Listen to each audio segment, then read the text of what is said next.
Yeah, positivity in the media has been a really shift for the sport right across Australia and New Zealand. We can see a lot of things in terms of how politicians have taken a very dim view, and that's largely based upon our inability or our lack of drive in getting information into the community. And so we're actually becoming more proactive when it comes to pushing out information. A lot of good news stories, and we all know them internally, but we just can't get them through traditional media. We put a lot of good media releases, but as we know, good news doesn't make for news. So it doesn't get out in the community. So we're going to be doing a few things differently. We've got a female spokesperson who's going to start working for us and push out information in the community. We're going to use different methods of getting information in the community so people can gain confidence about the sport.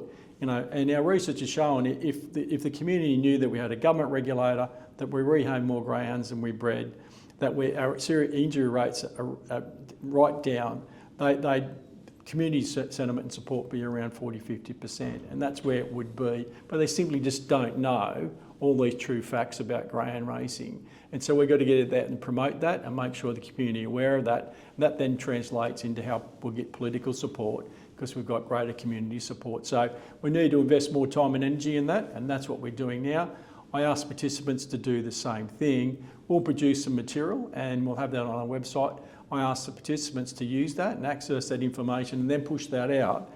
If there's anti-racing groups or there's people that want to know more about the sport, I encourage them to use that resource that we're creating for them. I'm hoping, in terms of negative information that's put about the sport, I hope that participants are starting to see that we're dealing with that differently now. Every opportunity we do, particularly when if it's a politician that raises incorrect or misinformation, we certainly will publicly take issue with that. We'll certainly put things on the website and push information out to correct the public record. The good news is, though, and this is what a lot of people in the industry don't understand, is that those people that are peddling that information, a lot of people aren't listening in the community anyway. But nevertheless, we are proactively taking them on and calling them out when they're saying the wrong thing, and we'll continue to do that. Just in terms of social media, I just ask participants, if you're getting harassed, to come to us and let us know, and we give you some advice about that.